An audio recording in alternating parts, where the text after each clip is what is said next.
மாண்புமிகு கூட்டுறவுத்துறை அமைச்சர் அவர்களின் அறிவுரைக்கிணங்க சிவகங்கை மாவட்ட ஆட்சித்தலைவர் மற்றும் சிவகங்கை மண்டல பேரூராட்சியின் உதவி இயக்குநர் ஆகியோரின் அறிவுரைப்படி தமிழர் திருநாளாம் தைப்பொங்கல் திருநாள் முதல் நாள் போகி தினத்தன்று தேவையற்ற பழைய பொருட்களை எரிப்பதை தவிர்த்து சுற்றுச்சூழலை பாதுகாத்திட புவி வெப்பமாவதை தடுத்திட கழிவுகளை தெருக்களில் வீசாமல் தீயிட்டு பேரூராட்சி நிர்வாகத்தின் சார்பில் 4 இடங்களில் கழிவுகள் சேகரிப்பு மையம் அமைக்கப்பட்டுள்ளது. மேலும் அனைத்து வீடுகளிலும் உள்ள பொங்கல் பண்டிகை முன்னிட்டு உருவாகக்கூடிய அந்த தேவையற்ற கழிவுகளை சேகரிக்க வாகனங்கள் அனுப்பப்பட்டுள்ளது.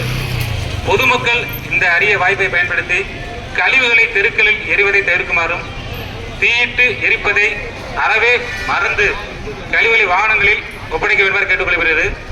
கழிவு சேகரிப்பு மையங்கள் கீழரத வீதி சீரணி அரங்கத்தில் ஒன்றும், சமஸ்கான் பள்ளிவாசல் தெரு 2, கல்லாவுளி தெரு 3 மற்றும் புதுக்கோட்டை ரோடு கணேஷ் நகர் கான்மாநகர் அருகில் உள்ள புதுக்கோட்டை ரோடு ஆகிய இடங்களில் மையம் அமைக்கப்பட்டுள்ளது.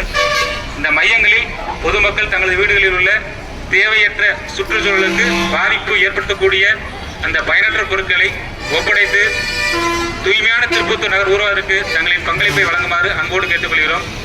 மேலும் இந்த விழிப்புணர்வு பேரணியை துவக்கி வைத்து சிறப்புரையாற்றிய எங்களது மரியாதைக்குரிய பேரூராட்சி மன்ற தலைவர் அவர்கள், கலந்து கொண்ட மன்ற உறுப்பினர்கள் அனைவரும் சார்பாகவும் இந்த வேண்டுகோள் விடுக்கப்படுகிறது. பேரணியின் இறுதி நிகழ்வாக நன்றியுரை சாந்தி சோமத்தர் அவர்கள் நன்றியை வழங்குவார்கள்.